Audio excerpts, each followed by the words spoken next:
नमस्कार। आज कहानी अडोल्फ हिटलर की।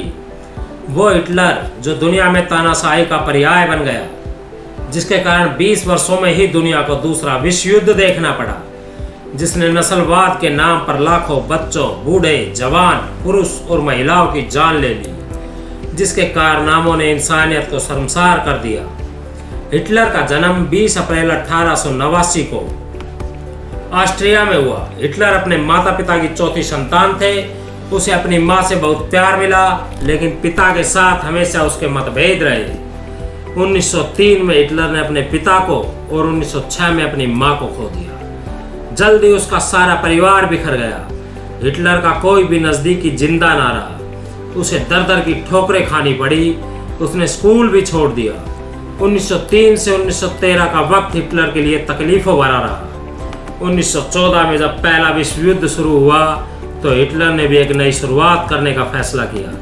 वह जर्मन सेना में शामिल हो गया। उसे सेना में संदेश वाहक का काम दिया गया। युद्ध के दौरान हिटलर को गोली लगी। उसके काम के लिए उसे आयरन फोर्स से नवाजा गया। हालांकि पहले विश्व युद्ध में जर्मनी की हार हुई, लेकिन उसने हिटलर की जिंदगी को पूरी तरह बदल दिया। यह ठीक है कि हिटलर को अपनी स्कूली शिक्षा बीच में ही छोड़नी पड़ी थी, लेकिन उसने अपने दम पर इतिहास और राजनीति को खूब पढ़ा था। वह एक कुशल वक्ता था और बहस करने का उसका हुनर काबिल तारीफ था। अपने इस हुनर को उसने बखूबी इस्तेमाल भी किया। युद्ध में हार के लिए जब लोग सेना को जिम्मेदार ठहराते तो वह सेना का बचाव करता। युद्ध के बाद जर्मनी पर थोपी गई वर्साय की अपमानजनक संधि को खत्म करने के लिए जनता के बीच लंबी लंबी तकरीरें करता। हिटलर जर्मन वर्कर्स पार्टी का सदस्य बना और उसने अपनी काबिलियत के दम पर इसे जर्मनी की सत्ता तक पहुंचाया। हिटलर की इसी पार्टी को नाजी पार्टी के नाम से जाना जाता है। उसने एक बगावत के जरिए जर्मनी की सत्ता हासिल करने की कोशिश की। विद्रोह नाकाम रहा और उसे 10 साल की जेल हो गई। जेल में रहते हुए उसने अपनी आत्मकथा मीन कैंप लिखी, जिसका मतलब है मेरा संघर्ष। अपनी इस किताब में उसने बताया कि नेता को कैसा होना चाहिए। इसके बाद जर्मनी में हिटलर की लोकप्रियता लगातार बढ़ने लगी। उसे द फ्यूरर यानी लीडर ऑफ द लीडर्स कहा जाने लगा। 1929 की महामंदी हिटलर के लिए वरदान बनकर आई। इतिहासकारों ने लिखा, अगर ये महामंदी ना होती तो हिटलर को पागल करार देकर इतिहास के पन्नों से बाहर फेंक दिया होता। लेकिन महामंदी इतिहास की सच्चाई है और इसके साथ ही हिटलर का उदय भी। मंदी के प्रभाव को अपनी वाक कुशलता के दम पर जर्मनी की जनता के सामने असरदार ढंग से रखने में हिटलर कामयाब रहा। बेरोजगारों की फौज हिटलर की अनुयायी हो गई।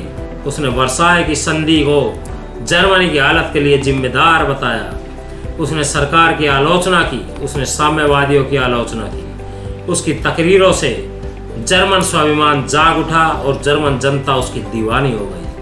कई नाकाम कोशिशों के बाद आखिर 1933 में हिटलर जर्मनी का चांसलर बनने में कामयाब रहा। चांसलर बनते ही उसने वर्साय की संधि की धज्जियां उड़ानी शुरू कर दी। उसने युद्ध हर्जाना देना बंद कर दिया। उसने दोबारा से जर्मनी का सैन्यकरण आरंभ किया। वर्साय की संधि ने जर्मनी की सेना को सीमित कर दिया था, लेकिन हिटलर ने अनिवार्य सैनिक सेवा आरंभ कर दी। उसने अपनी वायुसेना को दोबारा खड़ा किया।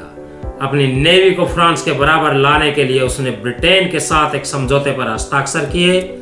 वर्साय की संधि ने जर्मन नेवी को खत्म कर दिया था, लेकिन ब्रिटेन के साथ हुए इस समझौते से जर्मनी को इसे विकसित करने का मौका मिल गया। महामंदी से पैदा हुई बेरोजगारों की फौज का समाधान भी जरूरी था। हिटलर ने सत्ता में आते ही हथियारों का उत्पादन शुरू करवा दिया। सैन्य साजो सामान बनाने के लिए बड़े बड़े कारखाने लगाए गए। देखते ही देखते हिटलर का जर्मनी एक बड़ी सैन्य ताकत बन गया। हिटलर ने अपने विरोधियों को कुचलने के लिए SS और SA नामक सैन्य दस्ते बना रखे थे। उसने जर्मन राष्ट्रवाद को उभारने के लिए लोगों के सामने यहूदियों को खलनायक की तरह पेश किया। उसने अपने भाषणों में लगातार यहूदियों को लुटेरे महाजनों के रूप में पेश किया। उसने उन्हें ईसा मसीह और जर्मनी को धोखा देने वाला बताया। यहूदियों और युद्ध बंदियों को मारने के लिए बहुत से यातना शिविर बनाए गए। ऑश्वित्ज यातना शिविर का किस्सा किसी से छिपा नहीं है। यह 11 लाख लोगों की जान ली गई, जिसमें 10 लाख यहूदी थे। उन्हें जानवर ढोने वाली गाड़ियों में भरकर लाया जाता था। यहाँ पर लोगों को चैम्बर में बंद करके जहरीली गैस से मार दिया जाता था। लोगों के सिरों में गोली मारी जाती थी। कड़कड़ाती ठंड में उन्हें बिना कपड़ों के रखा जाता था। उन्हें खाना भी नहीं दिया जाता था। बहुत बार बच्चों तक को जिंदा जला दिया जाता था। मेडिकल एक्सपेरिमेंट ने भी बहुत से लोगों की जान ली। जब सोवियत सेनाएं वहां पहुंची तो उन्हें हजारों लोगों के कपड़े और हजारों टन बाल मिले। ये बाल उन लोगों के थे जिन्हें ऑश्वित्ज में मार दिया गया। इस जालिम तानाशाह ने जब खुद को जर्मनी में स्थापित कर लिया तो युद्धों का खत्म न होने वाला एक सिलसिला शुरू हुआ। उसने आरंभ में उन इलाकों को हासिल करना शुरू किया जो वर्साय की संधि द्वारा जर्मनी से छीन लिए गए थे। उसने राइनलैंड का सैन्यकरण किया। उसने सार घाटी का इलाका हासिल किया। उसने ऑस्ट्रेलिया को उसके शासक से जबरदस्ती हस्ताक्षर करवा के हड़प लिया। उसने चेकोस्लोवाकिया से जर्मन इलाकों की मांग की। ब्रिटेन के प्रधानमंत्री चैम्बरलेन खुद म्यूनिख पहुंचे और उन्होंने चेकोस्लोवाकिया को कहा कि वह सुडेटनलैंड का इलाका जर्मनी को सौंप दे। असल में पहले विश्व युद्ध में हुई बर्बादी के बाद हर आदमी युद्ध के नाम से ही कांपता था। ब्रिटेन और फ्रांस पर भी इसका खौफ साफ दिखाई देता था। हिटलर के अपीसमेंट के पीछे 1917 के बाद से फैल रहा साम्यवाद भी एक बड़ा कारण था। जर्मनी साम्यवाद से लड़ने का दावा करता था और हिटलर ने कम्युनिज्म के खिलाफ एंटी कम्युनिस्टन समझौता किया। उसने रोम, बर्लिन, टोक्यो दूरी बनाई, लेकिन ब्रिटेन, फ्रांस और अमेरिका कुछ नहीं बोले। सोवियत तानाशाह स्टालिन ने ब्रिटेन और फ्रांस को हिटलर के खिलाफ चेताया, लेकिन उस वक्त उन्होंने स्टालिन को भी कोई तवज्जो ना दी। आखिर उसने हिटलर के साथ 23 अगस्त 1939 को 10 साल तक एक दूसरे पर हमला ना करने का समझौता कर लिया।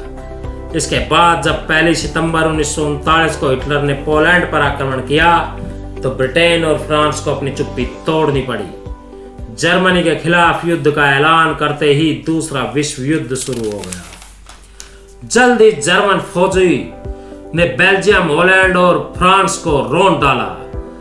जर्मनी की वायुसेना ने ब्रिटेन पर भी जबरदस्त बमबारी की, लेकिन ब्रिटेन की वायुसेना ने पलट जवाब दिया।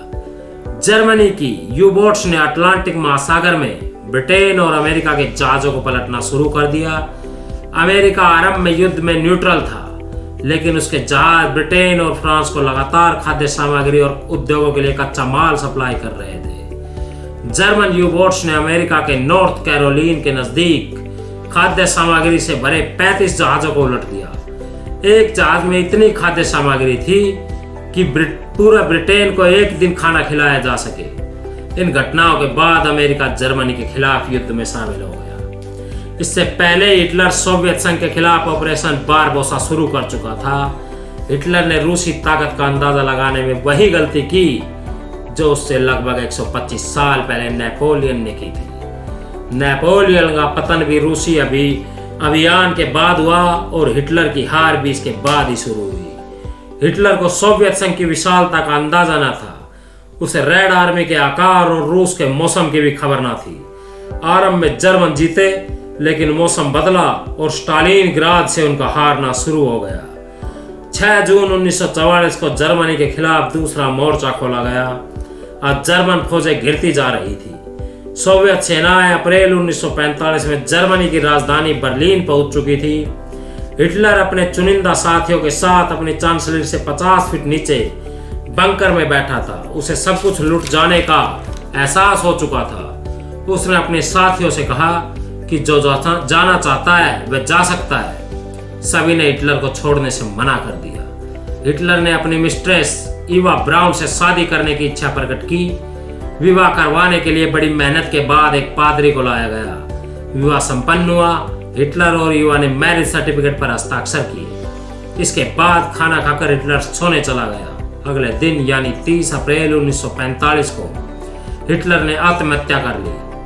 सोवियत तानाशाह स्टालिन हिटलर को जिंदा पकड़ना चाहता था, लेकिन सोवियत सेना को हिटलर का कोई अवशेष भी नहीं मिला। उनके पहुंचने से पहले हिटलर को जलाकर दफनाया जा चुका था। ये थी कहानी एडोल्फ हिटलर की।